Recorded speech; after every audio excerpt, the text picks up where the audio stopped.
what causes anxiety is extremely preventable, and I want to go over that. Addressing this problem is as simple as taking stock of what you do with your time. If you're like the average of the North Americans who spend 8 hours a day on their phones, then you're going to feel anxious. If you're intentionally putting yourself in environments that you can't help but think about not being in, you're going to feel anxious. To combat this is simple, but to start to combat it is extremely challenging. The best advice that I can give you is to just do something. It doesn't have to mean anything. It just has to be something productive. This is why a lot of people recommend making your bed when you get out of it in the morning, because it's the easiest thing that you can do right off the hop that fills you with a sense of success. As stupid and mindless as it is a real thing. If maybe it's the middle of the day and you're just feeling a little edgy, make a list. Get a pen and a piece of paper and start writing out things around the house or in your life, micro stuff that you need to accomplish. So maybe you have to vacuum. Maybe your room is a little messy, clean it. Maybe you have to take the garbage out tomorrow morning. Just take it out now. Do little things that have zero friction. The only friction is you just standing up and going and doing it. Now beyond micro things, there is midterm stuff that you can start to work on.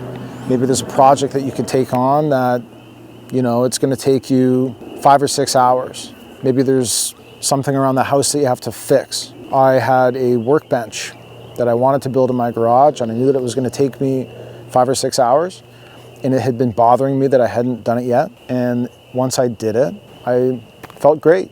And the reason this happens is because the more ideas you get, the more responsibilities you put on yourself, and the more you just leave them there to stack up in your mind, the more anxious you become. Because even if you're not consciously thinking about them, they're still in there rattling around in your mind and clouding up your focus, clouding up your perception of this life. Midterm stuff, getting crossed off the list, super important. Another example from me recently was after we had moved to our new place, I had this trailer of garbage just sitting in the garage. It sat there for a month and a half. And I kept looking at it and saying, oh, yeah, I got to get to that. Oh, yeah, I got to get to that. And I wasn't overly anxious or anything, but it still affected me. And I know that it affected me because after I went and dealt with it, I felt great. You have to also make a list of these midterm things. What have you been putting off doing? Now, the obvious next thing to address is big picture stuff. What are the big projects that you've been putting off? There's that great quote, the magic you're looking for is in the projects that you aren't doing. I put off starting a YouTube channel for years. And now that I've started it, I feel a whole weight of nervous energy falling off of me because I'm not thinking constantly about that big picture thing that I wished I was doing. I thought for years about moving to Muskoka. Now that I've finally done it, I feel great living here. That's something that I don't have to be concerned about anymore. Those 3 types of tasks that you need to get done are all equally as important, but they come in different shapes and forms. And if you've been experiencing inaction for a long period of time, then the best way to start doing something is with those micro things. Clean your room, clean the kitchen, do some laundry, anything that you can very easily and readily control. And then you can start to stack on the more challenging midterm and long-term goals. Anxiety is a massive issue that pretty much all of us face today. And I think one last little bonus thought that just occurred to me is the poison that we absorb all day, every day when we're scrolling on social media. I did touch on this earlier on the video, but if you're one of those people who does spend 8 hours a day on your phone, you got to stop because it's really detrimental to your mental health.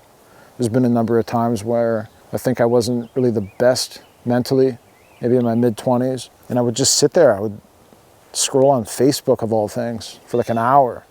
And I just remember going outside after and I felt empty.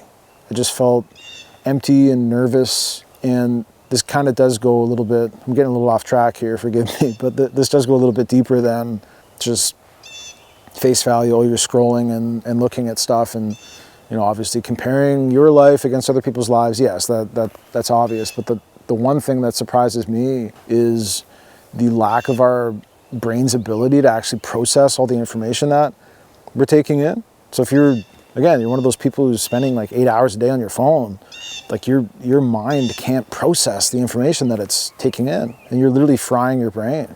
So I hope this helps. Start small, micro stuff, graduate into midterm, then graduate into macro.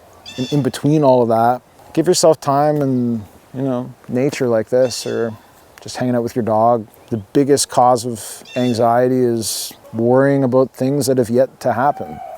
Force yourself to remain in the moment. There's a river beside me here, and I can hear people playing in the water and riding up and down it in kayaks. They don't seem very anxious. Thanks for watching.